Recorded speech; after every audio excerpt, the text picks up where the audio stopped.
सहनाववतु सहनौ भुनक्तु सह वीर्यं करवावहे तेजस्विनावतीतमस्तु मा विद्विषावहे। ॐ शान्ति शान्ति शान्तिः। ॐ सदाशिवसमारम्भाम् शङ्कराचार्यमध्यमाम् अस्मदाचार्यपर्यन्तां वन्दे गुरुपरम्परां। श्रुतिस्मृतिपुराणानाम् आलयं करुणालयं नमामि भगवत्पादं शङ्करं लोकशङ्करं। शङ्करं शङ्कराचार्यं केशवं बादरायणं सूत्रभाष्यकृतौ वन्दे भगवन्तौ पुनः पुनः। ईश्वरो गुरुरात्मेति मूर्तिभेदविभागिने व्योमवद्व्याप्तदेहाय दक्षिणामूर्तये नमः। सच्चिदानन्दरूपाय विश्वोत्पत्त्यादिहेतवे तापत्रयविनाशाय श्रीकृष्णाय वयं नमः। ॐ नमो ब्रह्मादिभ्यो ब्रह्मविद्या संवृताय कर्तृभ्यो वंशऋषिभ्यो महद्भ्यो नमो गुरुभ्यः। सर्वोपप्लवरहितः प्रज्ञानघनः प्रत्यगर्तो ब्रह्मैवाहमस्मि। हरिः ओम्।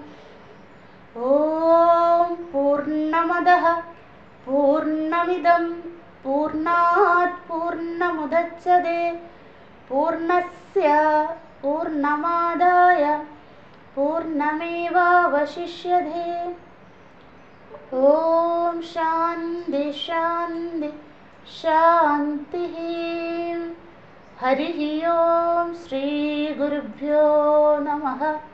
हरिः ओं। എല്ലാവർക്കും പ്രണാമം. ഹരി ഓം. നമോ നാരായണ.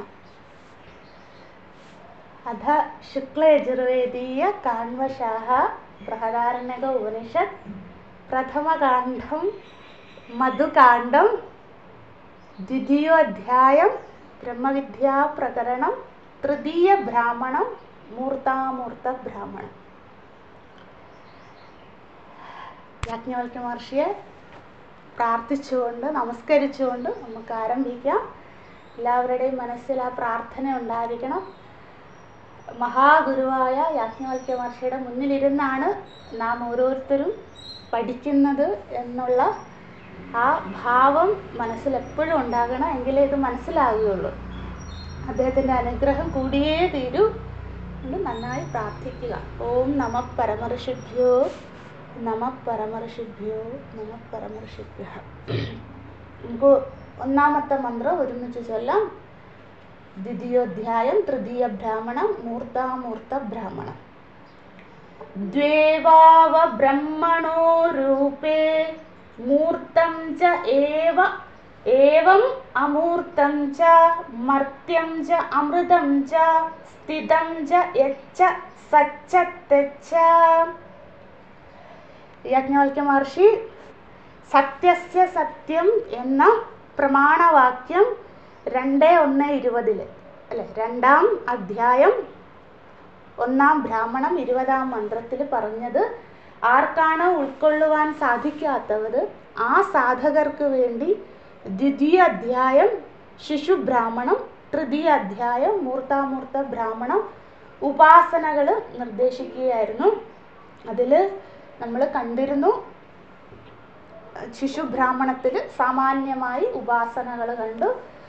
അദ്ദേഹത്തിൻ്റെ ലക്ഷ്യം ഉപാസനകളിലൂടെ ചിത്തശുദ്ധി നമുക്ക് ഓരോരുത്തർക്കും നൽകുക എന്നതാണ്. നമ്മളാൽ കഴിയുന്നത് വിധം എന്തിനെയൊക്കെ കാണുമ്പോഴാണോ പരമാത്മ വിചാരം ഉണ്ടാകുന്നത്, അല്ലേ? പ്രാണാവൈ സത്യം, സത്യസ്യ സത്യം, അല്ലേ? എല്ലാറ്റിലും ഈശ്വരനെ കാണുവാനുള്ള ആ ദൃഷ്ടി വളർത്തിയെടുക്കാനായിട്ടാണ് ഉപാസന നിർദ്ദേശിച്ചത്. ശിശുബ്രാഹ്മണം നമ്മൾ കണ്ടു. തൃതീയ ബ്രാഹ്മണം മൂർത്താമൂർത്ത ബ്രാഹ്മണം, അല്ലേ? മൂർത്തം അമൂർത്തം എന്ന രണ്ട് പദങ്ങൾ കൊണ്ട് ഈ സർവപ്രപഞ്ചത്തിലുള്ള പരമാത്മ സൃഷ്ടിയെ ഡിവൈഡ് ചെയ്തിരിക്കുകയാണ്, അതിനെ വിഭജിച്ചിരിക്കുകയാണ്. എന്താണ്? മൂർത്തം എന്ന പേരും അമൂർത്തം എന്ന പേരും, രണ്ട് പേരായിട്ട്. രവീന്ദ്രൻജി, ബിനുബാലൻ, വീഡിയോ ഓൺ ചെയ്യൂ. നിങ്ങളിങ്ങനെ യാജ്ഞവൽക്യ മഹർഷിയുടെ മുന്നിലാണല്ലോ, ഞാൻ വെറും ഒരു നിമിത്തമാണ്. അപ്പം ആ ഒരു മഹത്വ ബുദ്ധിയോടുകൂടി വേണം ബൃഹദാരണ്യം പഠിക്കാൻ. നമോ നാരായണം. മൂർത്തം അമൂർത്തം, അല്ലേ?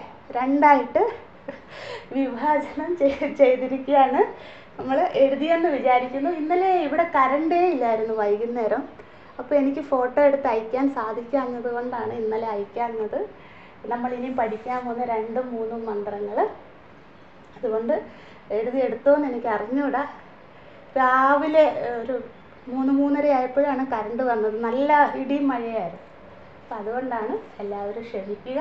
എപ്പോൾ എഴുതാൻ പറ്റി എനിക്കറിയാം. രാവിലെ നിങ്ങൾക്ക് അടുക്കളയിൽ ജോലിയുണ്ട്, കുളിക്കണം, തേവാരം എല്ലാം ഉണ്ട്. അത് കഴിഞ്ഞ് എഴുതിയോന്ന് എനിക്ക് അറിഞ്ഞൂടാ. ഇല്ലെങ്കിൽ ഇത് കഴിഞ്ഞിട്ട് എഴുതിയെടുക്കുക. എന്തായാലും ഞാൻ പറയാം. ഒന്നാമത്തെ നമ്മൾ കണ്ടെന്ന് തോന്നുന്നു. ഒന്നാമത്തെ മന്ത്രത്തിൽ എന്തിനെയൊക്കെയാണ് യാജ്ഞവൽക്യ മഹർഷി മൂർത്തമായും അമൂർത്തമായും വിഭജനം ചെയ്തിരിക്കുന്നത് എന്ന് നമ്മൾ കണ്ടിരുന്നു. അതിൻ്റെ വിസ്താരം കണ്ടു. അതിൽ മർത്യം, അമർത്യം, സ്ഥൂല ശരീരം, സൂക്ഷ്മ ശരീരം ഇത്യാദി കണ്ട്. രണ്ടാമത്തതിൽ സ്ഥിതം, അത് കഴിഞ്ഞ് തെതെന്നാണ് കേട്ടോ, ത്യായാണ്. ഞാൻ എഴുതിയത് യതെന്നാണ്, നിങ്ങൾ തിരുത്തുക. ത്യായാണ്. ഹാഫ് തായും യായും, തായുടെ പകുതിയും യായും കൂടെ ചേരുമ്പോൾ ത്യാ, തെത്. മലയാളത്തിൽ എഴുതുമ്പോൾ ത്യാ, തകാരം. അതാണ് സ്ഥിതം തെത് എന്ന് വെച്ചാൽ പരിച്ഛിന്നം, അപരിച്ഛിന്നം. ഇത് ഇന്നലെ ചർച്ച ചെയ്തതാണ്.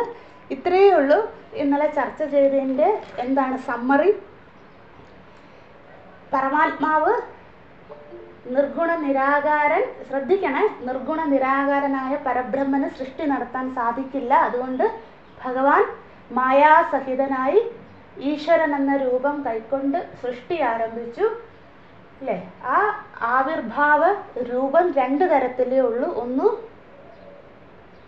മർത്യം, മറ്റൊന്ന് അമൃതം, അല്ലെങ്കിൽ മൂർത്തം അമൂർത്തം. രണ്ടായിട്ടേ സൃഷ്ടി നടത്തിയിട്ടുള്ളൂ. ഒന്ന് സ്ഥൂല സൃഷ്ടി, മറ്റൊന്ന് സൂക്ഷ്മ സൃഷ്ടി. നമ്മൾ പലയിടത്തും പഠിച്ചതാണ്. പഠിച്ച സ്ഥലങ്ങൾ പ്രശ്നോപനിഷത്തിൽ പഠിച്ചു. 1-ാം പ്രശ്നം, 5-ാം മന്ത്രം. സമയം കിട്ടുമ്പോൾ എടുത്ത് നോക്കണം. പ്രശ്നോപനിഷത്ത് 1-ാം പ്രശ്നം, 5-ാം മന്ത്രം, അല്ലേ? അതിൽ മൂർത്തം അമൂർത്തം എന്ന് വ്യക്തമായിട്ട് പറയുന്നുണ്ട്, അല്ലേ? ഇടയ്ക്കിടയ്ക്ക് എടുത്ത് നോക്കണേ. ഈ റെഫറൻസ് പറയുന്നതൊക്കെ സമയം കിട്ടുമ്പോൾ നോക്കണം. 1-ാം പ്രശ്നം, 5-ാം മന്ത്രം, പ്രശ്നോപനിഷത്ത്. പിന്നെ നമ്മൾ ചാന്തോക്യത്തിൽ സൃഷ്ടി പഠിക്കുന്നുണ്ട്.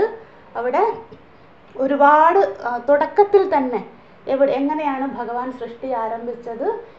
ഏത് ലോഹേന ലോഹമണിന സർവം ലോഹമയം യസ് കാർഷ്ണായ സംഭവതി ഏത് മൃത്പിണ്ഡേന സർവം മൃണ്മയം ഇത്യാദി ഇത്യാദി ഉദാഹരണങ്ങളിലൂടെ ഭഗവാൻ പറയുന്നുണ്ട്. അതായത് എന്താണ്, ഞാൻ പലതായി പലതായി പലതായി എന്ന്, എല്ലാറ്റിലുമുള്ളത് ആ ഞാനാകുന്ന സത്താണെന്ന് പറയുന്നുണ്ട്. ചാന്തോക്യ ഉപനിഷത്ത് 6-ാം അധ്യായം പ്രഥമഖണ്ഡത്തിൽ, അല്ലേ?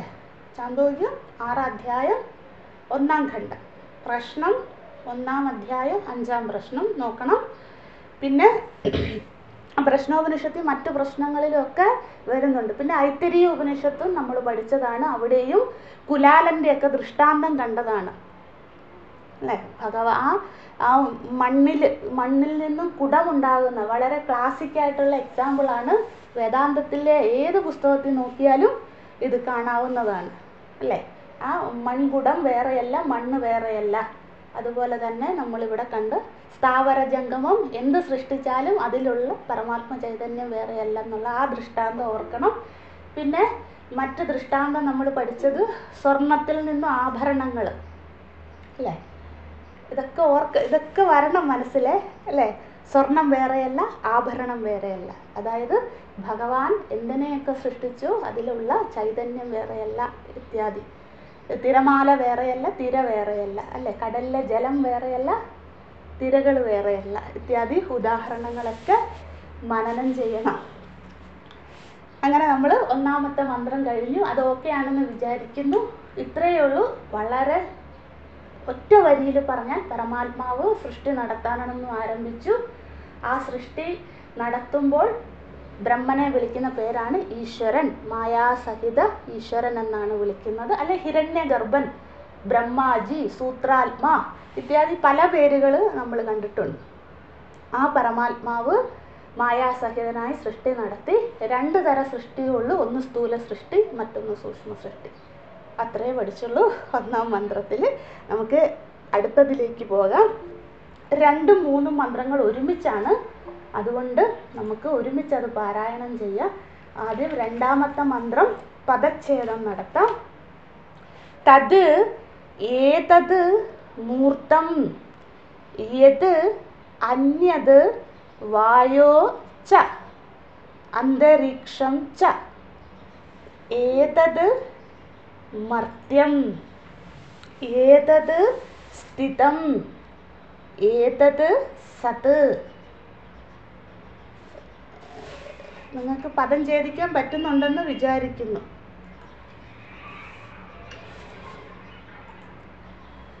ഒന്നുകൂടെ പറയാം.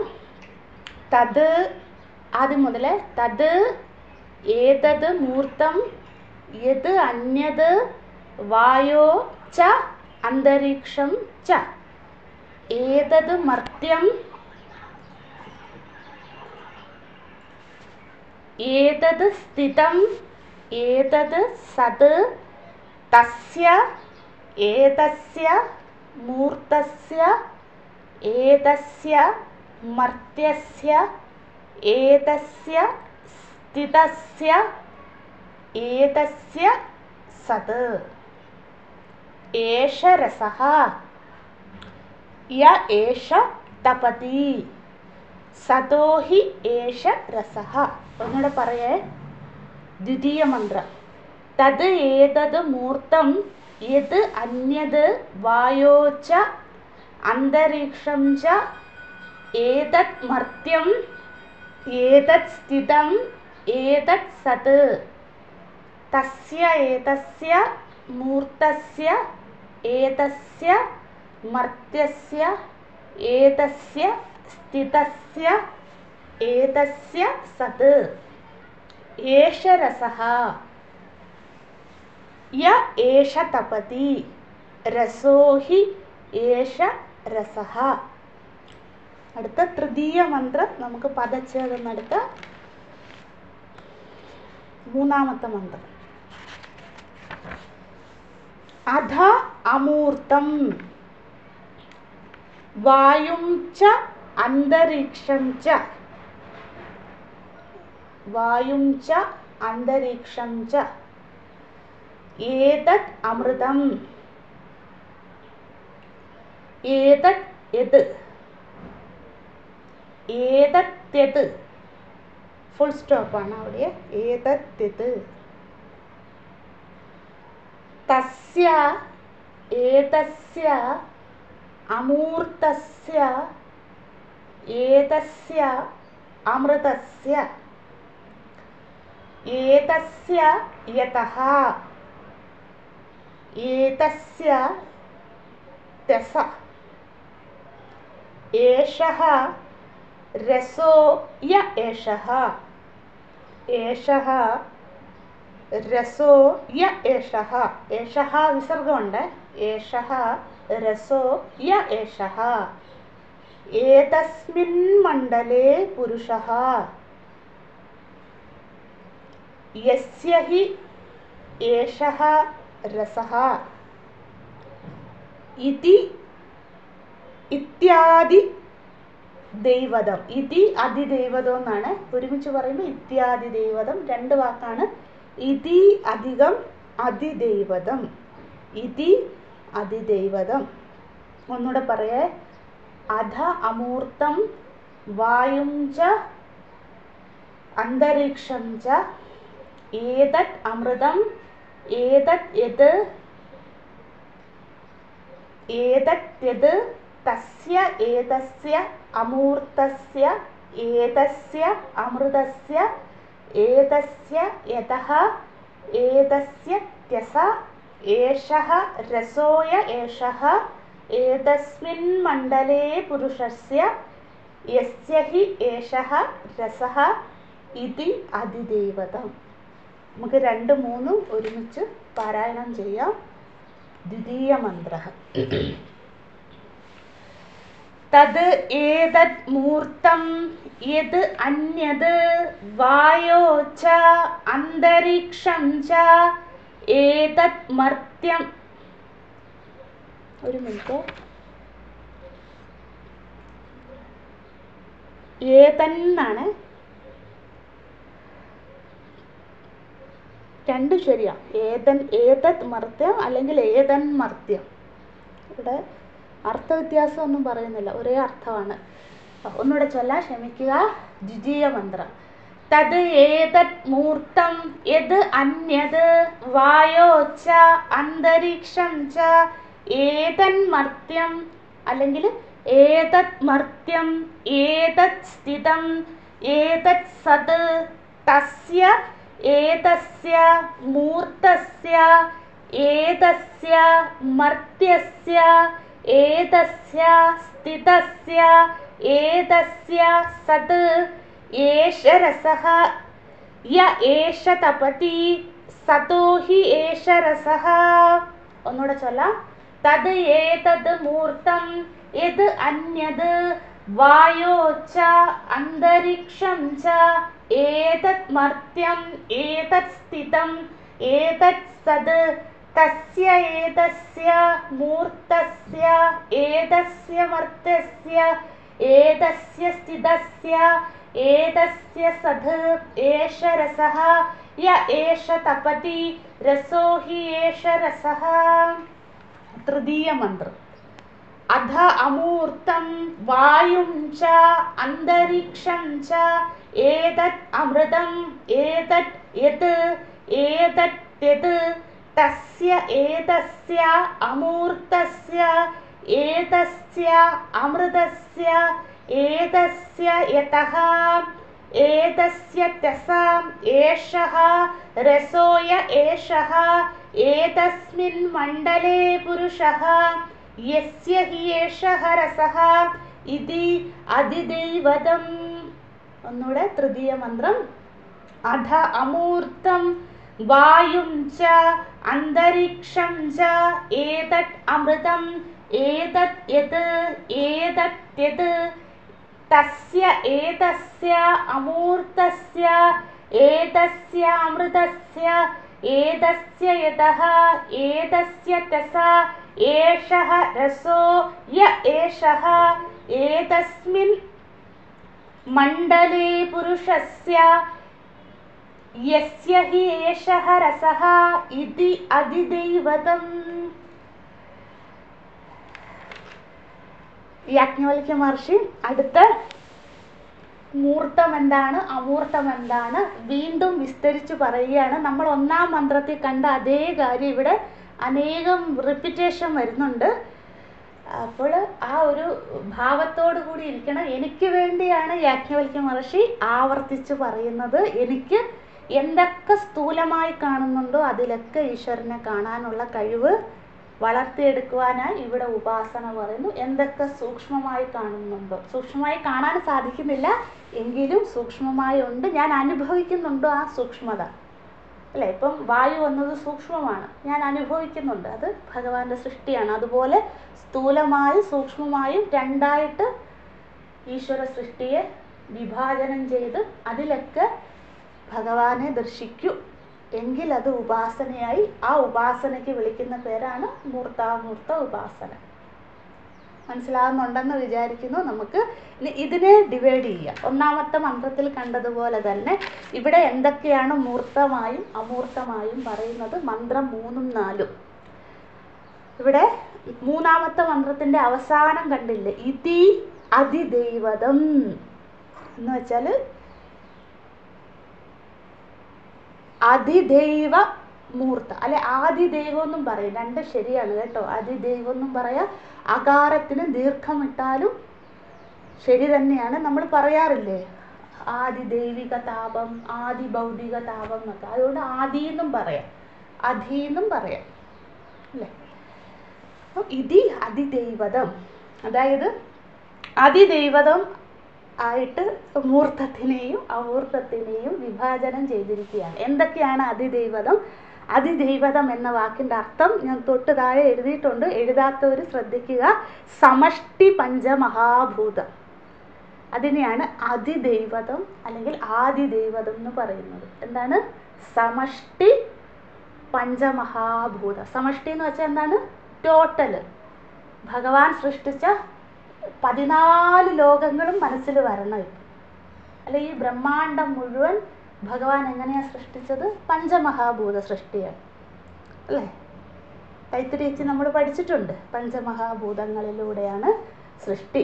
അല്ല, മറ്റു പലയിടത്തും പഠിച്ചിട്ടുണ്ട് അല്ലേ. അല്ലെങ്കിൽ അറിയാം, ആദ്യം ആകാശം, വായു, അഗ്നി, ജലം, പൃഥിവി, ഇങ്ങനെ 5 സൃഷ്ടിച്ചു. അത് കഴിഞ്ഞ് ഓഷധിയിൽ നിന്നും പുരുഷൻ ഇത്യാദികൾ.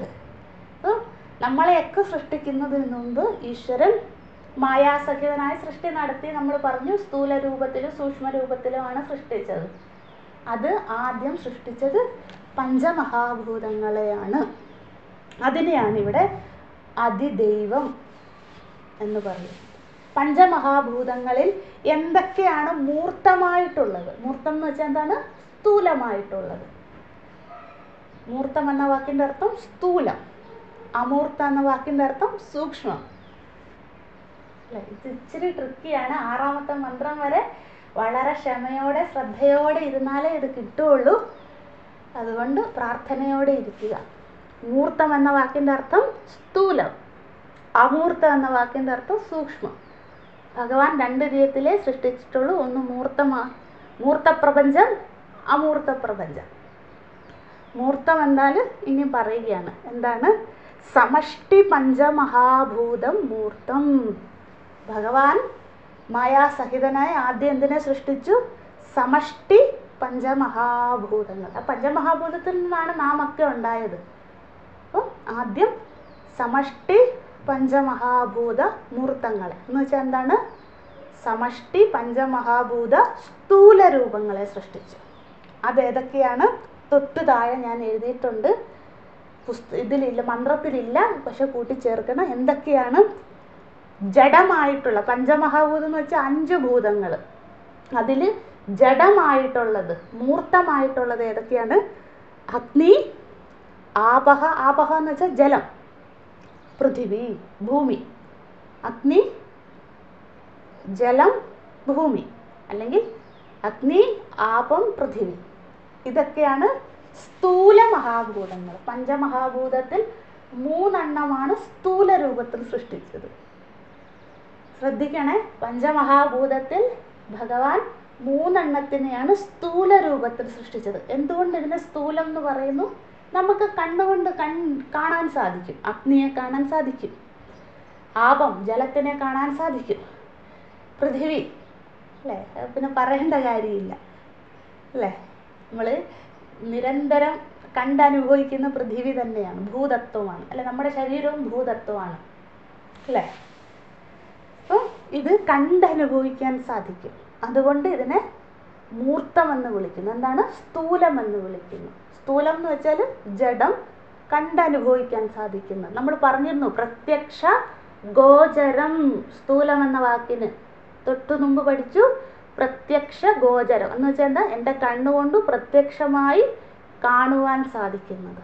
അപ്പോൾ പഞ്ചമഹാഭൂതങ്ങളിൽ 5 ഭഗവാൻ സൃഷ്ടിച്ചു. അതിൽ 3 എനിക്ക് പ്രത്യക്ഷ ഗോചരമാണ്. അപ്പം എന്തിനിവിടെ ഇത് പറഞ്ഞു? ഈ 3നെയും കാണുമ്പോൾ പഞ്ചമഹാഭൂതത്തിൽ ഈ 3 ഭൂതങ്ങളെ കാണുമ്പോൾ എന്താണ്? ഇത് ഭഗവാന്റെ സ്ഥൂല സൃഷ്ടിയാണ്. ജലം കാണുമ്പോൾ ഇത് ഭഗവാന്റെ സ്ഥൂല സൃഷ്ടിയാണ്. അഗ്നിയെ കാണുമ്പോൾ ഇത് ഭഗവാന്റെ സ്ഥൂല സൃഷ്ടിയാണ് എന്നുള്ള മനോഭാവം ഉണ്ടാകണം. എങ്കിലത് മൂർത്ത ഉപാസനയാണ്. ശ്രദ്ധിക്കണേ, ഇത് 3 കാണുമ്പോൾ ഇത് ഭഗവാന്റെ സ്ഥൂല സൃഷ്ടിയാണെന്ന് നനച്ചാൽ അത് മൂർത്ത ഉപാസനയായി. ഇനി എന്താണ് അടുത്ത അമൂർത്ത ഉപാസന? ഇതിൻ്റെ നേരെ വിപരീതം എന്താണ്? അതിദൈവ അമൂർത്തം. എന്താണ്? സമഷ്ടി പഞ്ചമഹാഭൂതം അമൂർത്തം. ഭഗവാൻ ഈ സമഷ്ടിയിൽ സൃഷ്ടിച്ച പഞ്ചമഹാഭൂതങ്ങൾ അമൂർത്തങ്ങളായി സൃഷ്ടിച്ചിട്ടുണ്ട്. അവ ഏതൊക്കെയാണ്? 2. അന്തരീക്ഷം. അന്തരീക്ഷം എന്ന് വെച്ചാൽ ആകാശം, സ്പേസ് എന്നുള്ള അർത്ഥമാണ്. അല്ലാണ്ട് നീലാകാശമല്ല, അന്തരീക്ഷം. പിന്നെ അത് നമുക്ക് കണ്ടനുഭവിക്കാൻ സാധിക്കുമോ? ഇല്ല. നമ്മൾ ഇരിക്കുന്ന സ്പേസ് മാത്രമേ നമുക്ക് കണ്ടനുഭവിക്കാൻ സാധിക്കൂ. അന്തരീക്ഷം എത്ര വ്യാപിച്ചു കിടക്കുന്നു നമുക്കറിയില്ല. അപ്പം അതുകൊണ്ട് നമ്മുടെ ഈ പ്രത്യക്ഷ ഗോചരമല്ല, അതെന്താണ്? പ്രത്യക്ഷ അഗോചരമാണ്. അതുകൊണ്ട് അതിനെ അമൂർത്തം എന്ന് വിളിക്കുന്നു, സൂക്ഷ്മം എന്ന് വിളിക്കുന്നു. ഒരു വാക്ക് തെറ്റിയാൽ നമ്മൾ ട്രാക്കിൽ നിന്നും പോകും. അതുകൊണ്ട് വളരെ സൂക്ഷ്മമായിരിക്കുക. ഇനി എളുപ്പമാണ് കേട്ടോ. മൈത്രേയി ഒന്ന് വന്ന് കിട്ടിയാൽ മതിയെന്ന് എന്നും എൻ്റെ പ്രാർത്ഥന. മൈത്രേയി വന്നാൽ പിന്നെ കഥ മാറി, എളുപ്പമാണ്. അത് കഴിയുന്നത് വരെ ഒരു ബേജാറാണ്. ഓക്കെ. അന്തരീക്ഷം. അടുത്ത എന്താണ്? വായു. വായു നമുക്ക് പ്രത്യക്ഷ ഗോചരമല്ല, കണ്ണുകൊണ്ട് കാണാൻ സാധിക്കില്ല, അഗോചരമാണല്ലേ. അതുകൊണ്ട് അതിനെ എന്താണ്? സൂക്ഷ്മം എന്ന് വിളിക്കുന്നു, അമൂർത്തം എന്ന് വിളിക്കുന്നു. നമ്മൾക്ക് കണ്ണുകൊണ്ട് കണ്ടനുഭവിക്കാൻ സാധിക്കാത്ത പഞ്ചമഹാഭൂതത്തിൽ ഭഗവാൻ 2 ഭൂതങ്ങളെയാണ് സൃഷ്ടിച്ചത്. ഒന്ന് ആകാശം, അതിനെ ഇവിടെ അന്തരീക്ഷം എന്ന നാമം കൊണ്ട് യാജ്ഞവൽക്യ മഹർഷി പറയുന്നു. മറ്റൊന്ന് വായു. ഇല്ലേ? അപ്പോൾ 2 സൂക്ഷ്മവും ബാക്കി 3 സ്ഥൂലവും. അല്ലെങ്കിൽ 2 അമൂർത്തവും ബാക്കി 3 മൂർത്തവും. മനസ്സിലാകുന്നുണ്ടല്ലോ അല്ലേ? ഇനി ഈ 3 വിളിക്കുന്ന പേരാണ് മൂർത്തത്രയം. തൊട്ട് താഴെ ഞാൻ എഴുതിയിട്ടുണ്ട്, നിങ്ങൾ സമയം പോലെ എഴുതിയെടുക്കുക. മൂർത്തത്രയം. ത്രയം എന്ന് വെച്ചാൽ 3. ഈ മൂർത്തത്രയം, ഈ 3 അഗ്നി, ജലം, ഭൂമി. അടുത്തത് എന്തായിരിക്കും? അമൂർത്തദ്വയം. അമൂർത്തങ്ങളായിട്ട് 2 ദ്വയം എന്ന് വെച്ചാൽ 2 ഭഗവാൻ സൃഷ്ടിച്ചിട്ടുള്ളൂ. സൂക്ഷ്മമായിട്ട് ഒന്ന് ആകാശം, മറ്റൊന്ന് വായു. നമ്മൾ പഞ്ചമഹാഭൂതത്തിൻ്റെ ക്രമം പഠിച്ചില്ലേ? എങ്ങനെയാണ് തൈത്തിരീയത്തിൽ പഠിച്ചത്? നമുക്ക് ഒരുമിച്ച് ചൊല്ലാം. ആകാശാത് വായോ, വായോരഗ്നിഹി, അഗ്നേരാപഹ, അദ്ഭ്യ പൃഥിവി. ഇതാണ് ക്രമം അല്ലേ? അപ്പോൾ ആദ്യത്തെ 2 ആകാശാത് വായോ, ഇത് 2 കണ്ണുകൊണ്ട് കാണാൻ സാധിക്കില്ല, സൂക്ഷ്മമാണ്. പിന്നെ എന്താണ്?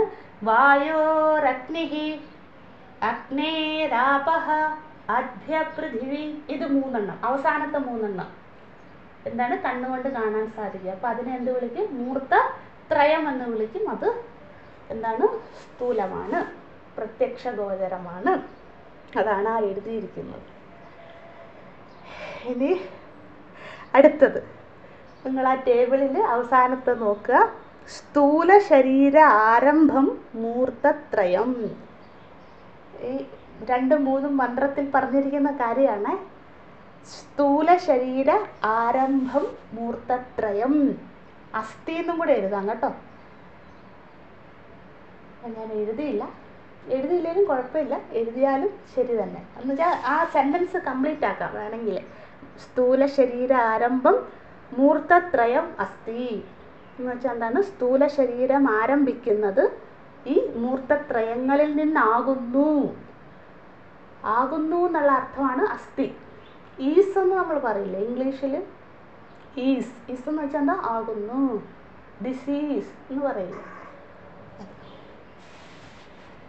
സ്ഥൂല ശരീര ആരംഭം മൂർത്തത്രയം എന്ന് വെച്ചാൽ എന്താണ്? നമ്മുടെ ഈ സ്ഥൂല ശരീരം ആരംഭിക്കുന്നത് ഈ മൂർത്തത്രയങ്ങളിൽ നിന്നാണ്. അതായത് പ്രത്യക്ഷ ഗോചരമാകുന്നത് എന്തിനെയൊക്കെയാണ്? അഗ്നി, ജലം, പൃഥ്വി. അപ്പം നേരെ വിപരീതം. സൂക്ഷ്മ ശരീര ആരംഭം അമൂർത്തദ്വയം അസ്തി എന്ന് വെച്ചാൽ എന്താണ്? സൂക്ഷ്മ ശരീരം ആരംഭിക്കുന്നത്.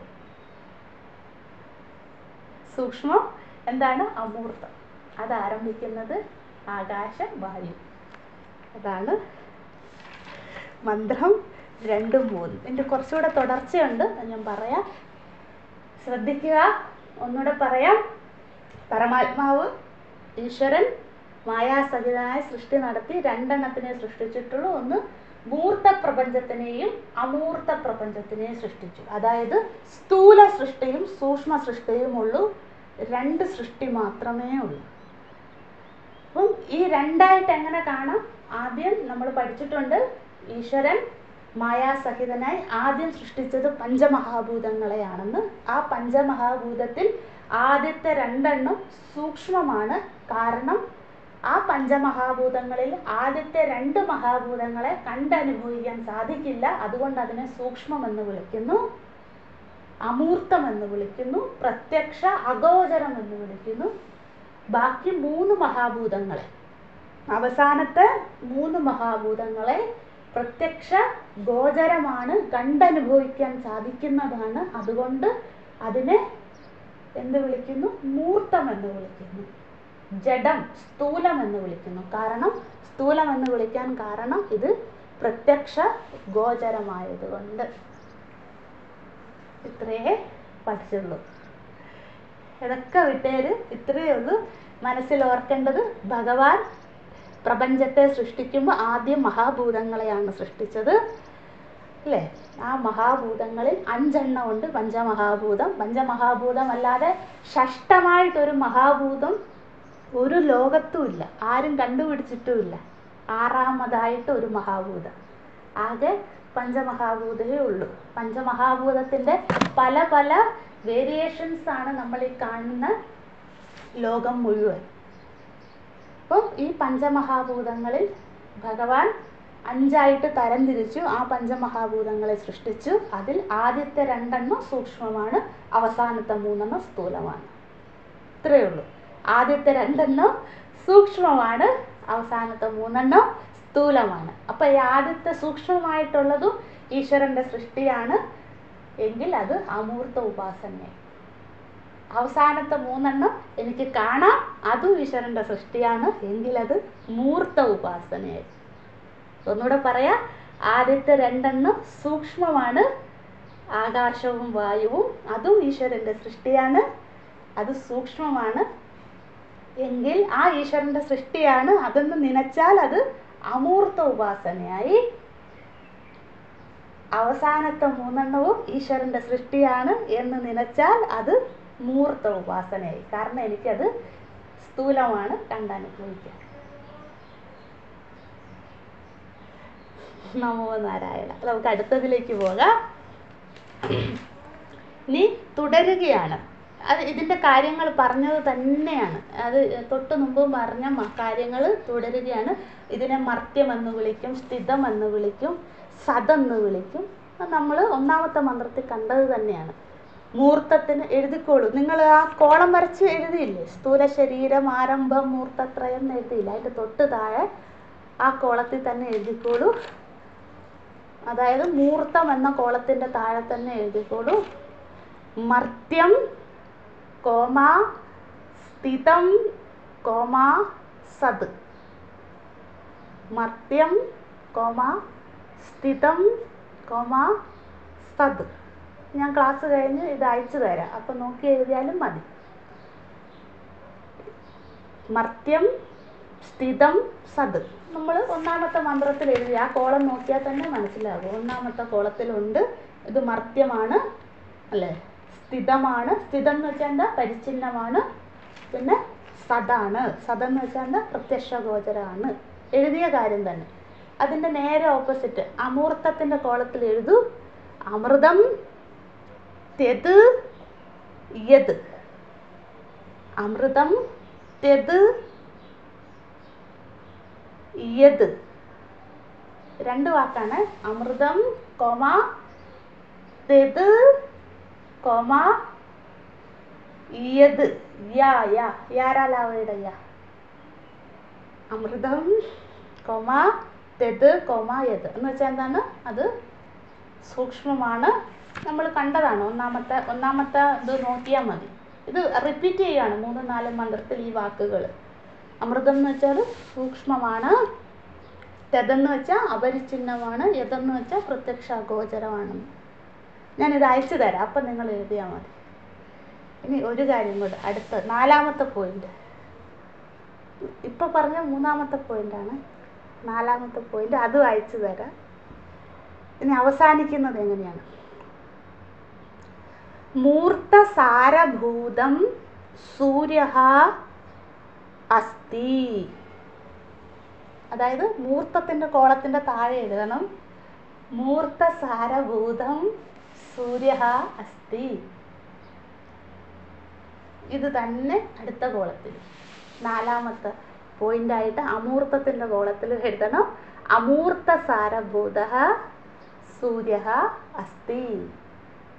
ഇതിൻ്റെ രണ്ടിൻ്റെയും സാരഭൂതം, ഈ മഹാഭൂതങ്ങളെയൊക്കെ നിലനിർത്തുന്നത് സൂര്യദേവതയാകുന്നു.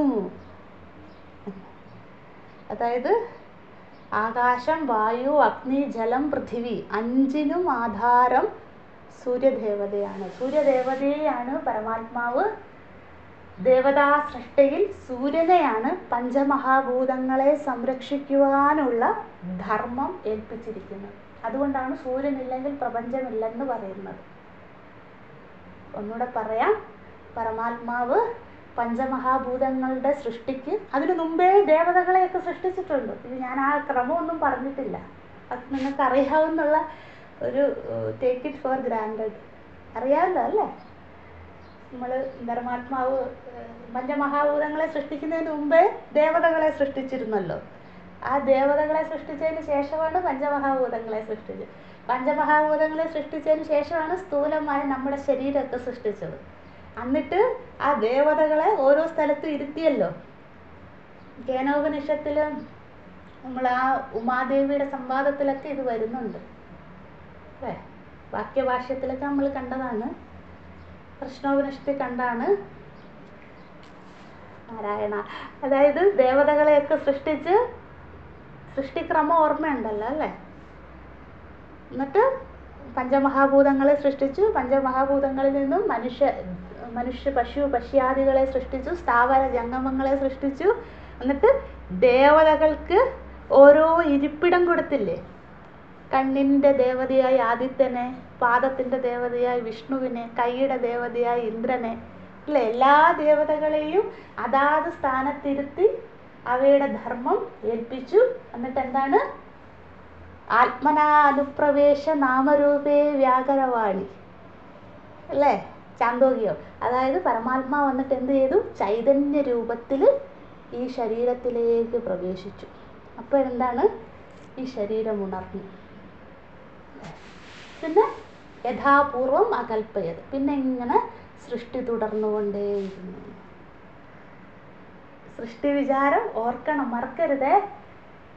ഇടയ്ക്കെടുത്ത് നോക്കുകയും ചെയ്യണം. ചാന്തോക്യത്തിലുണ്ട്, ഒരുപാട് സ്ഥലത്തുണ്ട്, ഐത്തിരീയത്തിലുണ്ട്. അതുകൊണ്ട് വീണ്ടും പറയുന്നില്ല, സൃഷ്ടിക്രമം തുടങ്ങിയ തീരുമില്ല. അതുകൊണ്ട് ഞാൻ അതിലേക്ക് പോകുന്നില്ല. ഇത്രയും മാത്രം ഓർത്താൽ മതി. പഞ്ചമഹാഭൂതങ്ങളെയൊക്കെ ഭഗവാൻ സൃഷ്ടിച്ചു. അതിനു മുമ്പ് ദേവതകളെ സൃഷ്ടിച്ചിരുന്നു. ആ ദേവതയിൽ ആദിത്യൻ എന്ന ദേവതയാണ് പഞ്ചമഹാഭൂതങ്ങളുടെ സംരക്ഷണാർത്ഥം ആദിത്യനെയാണ് ആ ധർമ്മം ഏൽപ്പിച്ചത്. ആദിത്യൻ എന്ന് വെച്ചാൽ സൂര്യദേവതയെയാണ് അത് ഏൽപ്പിച്ചത് ഭഗവാൻ. അതോടുകൂടി ഏതസ്മിൻ മണ്ഡലേ പുരുഷസ്യ യസ്യ ഹി ഏഷഃ രസഃ ഇതി അതിദൈവത. ഈ ഭൂമണ്ഡലം മുഴുവൻ, പഞ്ചമഹാഭൂതം മുഴുവൻ ആരാണ്? പുരുഷസ്യ. ഇവിടെ പുരുഷൻ എന്ന വാക്കിൻ്റെ അർത്ഥം ആദിത്യൻ എന്നാണ് കേട്ടോ. അല്ലാണ്ട് നമ്മുടെ ബ്രഹ്മൻ എന്ന അർത്ഥമല്ല, ജീവൻ എന്ന അർത്ഥവുമല്ല. ഇവിടെ പുരുഷസ്യ എന്ന് വെച്ചാൽ ആദിത്യസ്യ അല്ലെങ്കിൽ സൂര്യസ്യ. സൂര്യദേവതയാണ് പഞ്ചമഹാഭൂതങ്ങളെ സംരക്ഷിക്കാനായിട്ട് സൂര്യദേവതയ്ക്കാണ് ആ ധർമ്മം ഈശ്വരൻ സൃഷ്ടിക്രമത്തിൽ നൽകിയിരിക്കുന്നത്. മനസ്സിലാകുന്നുണ്ടെന്ന് വിചാരിക്കും. നിങ്ങളിത് 8 മണിയാകുമ്പോൾ പുസ്തകം അടച്ചു വെച്ചാൽ നടക്കില്ല സംഗതി. അവർക്ക് മുന്നോട്ട് പോകണമെങ്കിൽ ഇത് നല്ല ഹോംവർക്ക് വേണം. സമയം കിട്ടുമ്പോഴൊക്കെ ഇതെടുത്ത് നോക്കണം. എങ്കിലേ ഇതുമായിട്ട് ഒരേ ട്രാക്കിൽ യാജ്ഞവൽക്യ മഹർഷിയുടെ കൂടെ നമുക്ക് സഞ്ചരിക്കണമെങ്കിൽ എൻ്റെ പരിശ്രമവും ആവശ്യമാണ് ഇവിടെ. വെറുതെ കേട്ടിരുന്നാൽ കാര്യമില്ല. അതുകൊണ്ട് ഞാൻ വീണ്ടും വീണ്ടും പറയുകയാണ്, സമയം കിട്ടുമ്പോഴൊക്കെ ഇത് വീണ്ടും വായിക്കണം. ഓക്കെ, ഒന്നുകൂടെ പറയാം. നമ്മൾ ഇന്ന് പഠിച്ച കാര്യം, ഭഗവാൻ പഞ്ചമഹാഭൂതങ്ങളെ സൃഷ്ടിച്ചു. ആ പഞ്ചമഹാഭൂതത്തിൽ 5 ഭൂതങ്ങളിൽ ആദ്യത്തെ 2 ഭൂതം സൂക്ഷ്മമാണ്. ആ സൂക്ഷ്മമായി ഞാൻ അന്തരീക്ഷത്തിനെയും വായുവിനെയും, അല്ലെങ്കിൽ ആകാശവും വായുവുമാണ് ഭഗവാൻ സൂക്ഷ്മമായി സൃഷ്ടിച്ചത്. അതിനുശേഷം ഭഗവാൻ അടുത്ത അവസാനത്തെ 3 മഹാഭൂതങ്ങളെ സൃഷ്ടിച്ചു. അത് സ്ഥൂലമായിട്ടാണ് സൃഷ്ടിച്ചത്. അതിനെ സ്ഥൂലം എന്ന് വിളിക്കാൻ കാരണം എനിക്ക് കണ്ടനുഭവിക്കാം, പ്രത്യക്ഷ ഗോചരമായതുകൊണ്ട് അത് സ്ഥൂലം. മറ്റത് പ്രത്യക്ഷ അഗോചരമായതുകൊണ്ട് സൂക്ഷ്മം. ഈ 5 ഭഗവത് സൃഷ്ടിയാണ്. ഭഗവാൻ മൂർത്ത രൂപത്തിൽ ആദ്യത്തെ 2 മഹാഭൂതത്തിലുണ്ട്, അമൂർത്ത രൂപത്തിൽ ആദ്യത്തെ 2 മഹാഭൂതത്തിലുണ്ട്, മൂർത്ത രൂപത്തിൽ അവസാനത്തെ 3 മഹാഭൂതത്തിലുണ്ട്. ഇത് 5ഉം ഈശ്വര സൃഷ്ടിയാണ്. ആദ്യത്തെ 2 മഹാഭൂതങ്ങളെ കാണുമ്പോൾ ഇത് ഭഗവാന്റെ അമൂർത്ത രൂപമാണ്. ആകാശവും വായുവും ഈശ്വരന്റെ അമൂർത്ത രൂപമാണെന്ന് ഞാൻ നിനച്ചാൽ അത് അമൂർത്ത ഉപാസനയായി. അവസാനത്തെ മഹാഭൂതങ്ങളെ അഗ്നി, ജലം, ഭൂമി, ഇത് കാണുമ്പോൾ ഭഗവാന്റെ മൂർത്ത രൂപമാണ്, സ്ഥൂല രൂപമാണെന്ന് ഞാൻ നിനച്ചാൽ അത് മൂർത്ത ഉപാസനയായി. ഇത്രയേ ഉള്ളൂ 3-4 മന്ത്രം. പിന്നെ ഈ 5 മഹാഭൂതങ്ങളെയും സംരക്ഷിക്കാനായിട്ടുള്ള ധർമ്മം ആദിത്യൻ എന്ന ദേവതയ്ക്കാണ് ഭഗവാൻ കൽപ്പിച്ചു കൊടുത്തിരിക്കുന്നത്. അത്രയേ ഉള്ളൂ മന്ത്രം. നമുക്ക് അടുത്തതിലേക്ക് പോകാം. ജസ്റ്റ് ഒന്ന് പദച്ഛേദം നടത്താം. നാളെ കാണാം വ്യാഖ്യാനം. എല്ലാവരുടെ തല ചൂടാകുന്നുണ്ടെന്ന് വിചാരിക്കുന്നു. ഇത് മാത്രം ഓർത്താൽ മതി. അവസാനം പറഞ്ഞ ഈ റിവിഷൻ മാത്രം ഓർത്താൽ മതി. സ്ഥൂല, സൂക്ഷ്മം, ആകാശം, വായു, അഗ്നി, ജലം, ആപം, സൂക്ഷ്മം, സ്ഥൂലം. മറ്റേത് 2 സ്ഥൂലം, സൂക്ഷ്മം. എൻ്റെ ഭഗവാന്, എനിക്ക് കിളി പോയി തുടങ്ങി. നമുക്ക് 4-മത്തത് പദച്ഛേദം നടത്താം. അധ അധ്യാത്മം, അധ അധ്യാത്മം, ഇതമേവ മൂർത്തം, അധ അധ്യാത്മം, ഇതമേവ മൂർത്തം.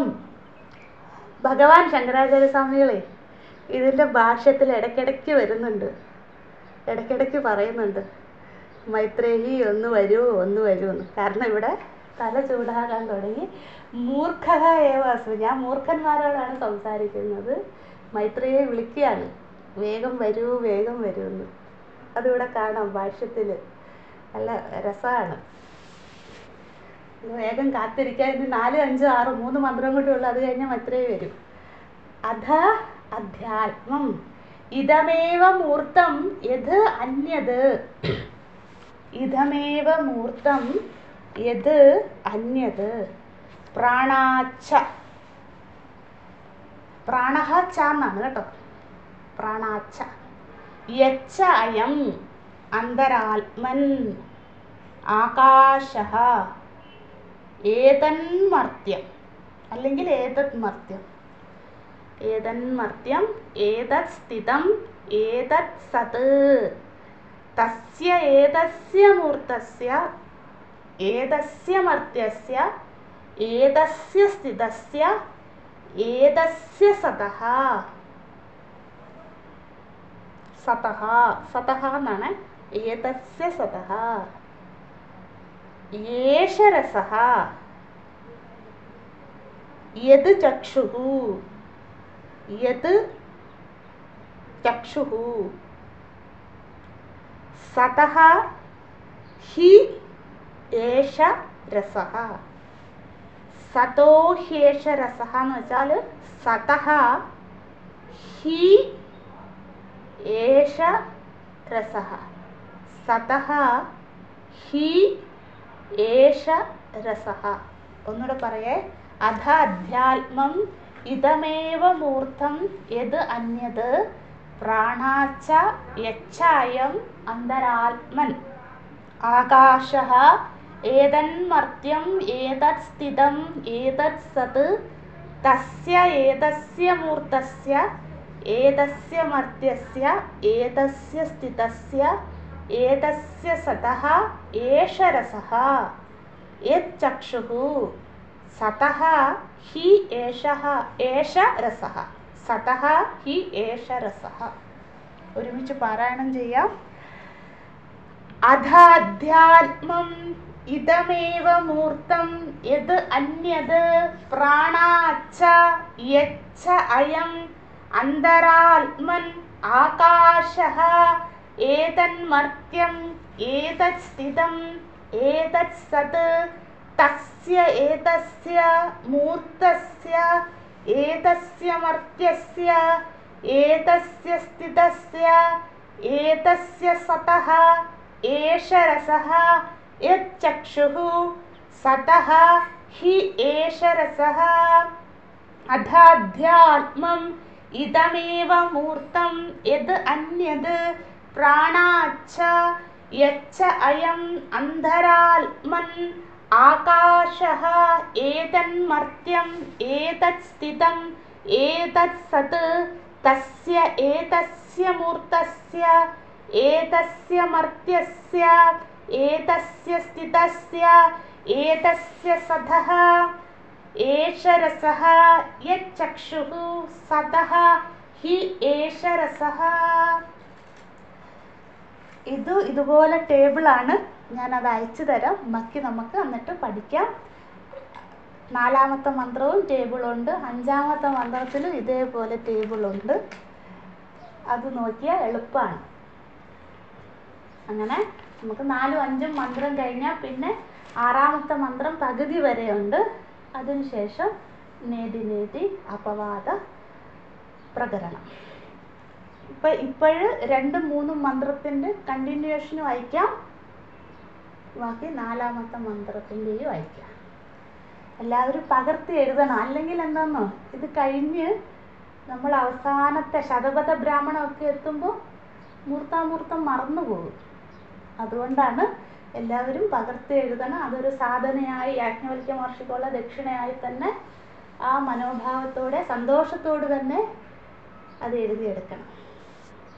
ഓം നമഃ പരമർഷിഭ്യോ നമഃ പരമർഷിഭ്യോ നമഃ പരമർഷിഭ്യഃ. ഓം നമോ ബ്രഹ്മാദിഭ്യോ ബ്രഹ്മവിദ്യാ സംവൃതായ കർത്തൃഭ്യോ വംശഋഷിഭ്യോ മഹദ്ഭ്യോ നമോ ഗുരുഭ്യഃ. സർവോപപ്ലവരഹിതഃ പ്രജ്ഞാനഘനഃ പ്രത്യഗർത്ഥോ ബ്രഹ്മൈവാഹമസ്മി. ഓം പൂർണ്ണമദഃ പൂർണ്ണമിദം പൂർണ്ണാത് പൂർണ്ണമുദച്യതേ പൂർണ്ണസ്യ പൂർണ്ണമാദായ പൂർണ്ണമേവാവശിഷ്യതേ. ഓം ശാന്തി ശാന്തി ശാന്തി. ഹരി ഓം. ശ്രീ ഗുരുഭ്യോ നമഃ. ഹരി ഓം.